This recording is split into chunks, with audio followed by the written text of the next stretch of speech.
অনেককে আমি বলি যে ভাই আপনার স্ত্রী যদি এরকম সিক্রেট করে আপনার স্ত্রীর তো ইমান থাকবে না, তো উনার বিশ্বাস হয় না, আমি চেহারা দেখলেই বুঝি। কয় না হুজুর, এটুকু অস্বীকার করলে কি ইমান চলে যায়? বিশ্বাসই করে না।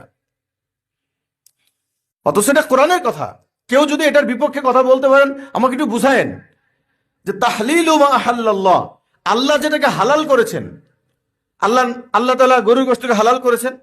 অতএব কোন একজন মুসলমান, হ্যাঁ, যার অ্যালার্জি সে না খেতে পারে, যে ভাই আমার অ্যালার্জি, আমি গরুর গোশত খাই না, কি বলেন, যার ডায়াবেটিস সে না খেতে পারে, কিন্তু পৃথিবীর কেউ যদি গরুর গোশত খায়, তার ব্যাপারে সামান্যতম পরিমাণ যদি মনটা এরকম হয়, হ্যাঁ আমরা কেউ খায় না, আমরা অ্যালার্জি, আমার ডায়াবেটিস, ওনার একবার বড় প্যাট হয়ে গেছে খালি গরুর গোশত খেয়ে বেড়ায়, তার ইমান চলে যাবে। কারণ এটা কে হালাল করছে? আল্লাহ।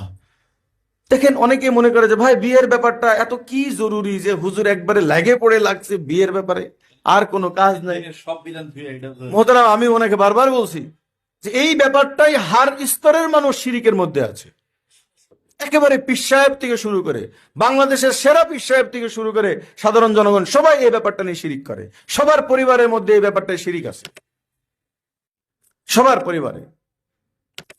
জামাই যদি আর দ্বিতীয় বিবাহ করে, দ্বিতীয় বিবাহ করা কিছু ভাইয়ের জন্য অনুমতি নাই, কিছু ভাইয়ের জন্য অনুমতি আছে। এটা আমি ইনশাল্লাহ আলোচনার মধ্যে আনবো যে কাদের জন্য অনুমতি আছে, কাদের জন্য অনুমতি নাই।